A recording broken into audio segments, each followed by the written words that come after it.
This video will demonstrate how to merge duplicate accounts. Presume for a moment that you've found two duplicate accounts, Jack and Jill account 2 and Jack and Jill account 1. You've determined through research that these indeed are the same two Jack and Jills.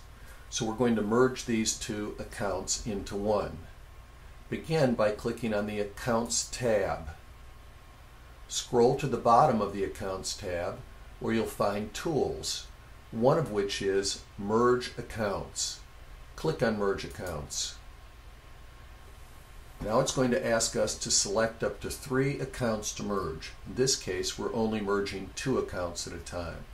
So I'm going to type in a search, account, and click Accounts 1. You'll of course want to type in the name that's appropriate.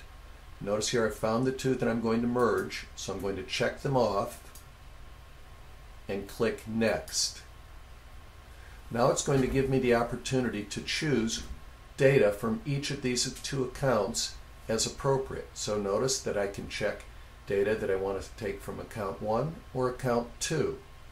In this case there was data that was on account 1 but not account 2, so I've chosen to choose the data to merge from account 1.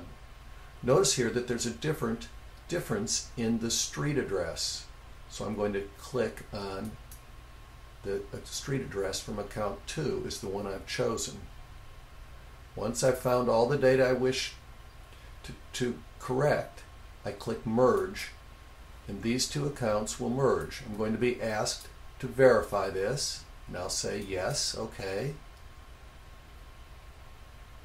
And now these 2 accounts will be merged into one under the name Jack and Jill account 1. Now I'm going to click on that for a moment. It's important for you to go back and check to see if you got the data as you want it. It should have merged the data from both accounts together. Notice that we're using the Jack and Jill account 1 name because that's what we've chosen, but we've picked the mailing address from account 2 as we had chosen. But you'll want to go back and check these related lists to see if all of the information there is appropriate. So for example, we've got the Elm Street address, that's good. But notice we ended up with the accounts Jack and Jill from account 1 and account 2. We'd want to clean that up, of course. You'll also notice that we got gifts merged. Now in this case, I had one gift under account number 1, the gift for $1, and I had another gift on account number 2, the gift for $2.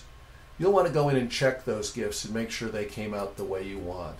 In particular, the gift recognition credits may not be precisely the way you want them.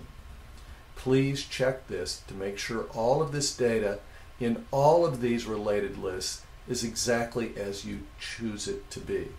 Notice that we do have a problem with contacts. We've got the contacts in here more than once, but conveniently enough, we've got a Merge Contacts button that we can press.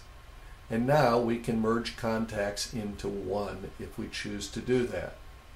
So I'm going to take Jack from account 1 and Jack from account 2, and I'm going to merge those together. You'll notice once again we've got the opportunity to pick information and choose the information from either of these 2 contacts to put together. So I'm going to merge those. I'll get this little pop-up again, so I'll say OK. That's great. Now I'm down to 3 contacts, but I still need to merge the Jill contacts. So now I'm going to take, I don't want Jack, I just want to merge the Jills together. And once again I can check through all of the information on the 2 Jills, pick the information I want, and merge. And say OK. Now, once again, as on the account, we need to check the related lists for each of these contacts. So I'm going to go down to Jill.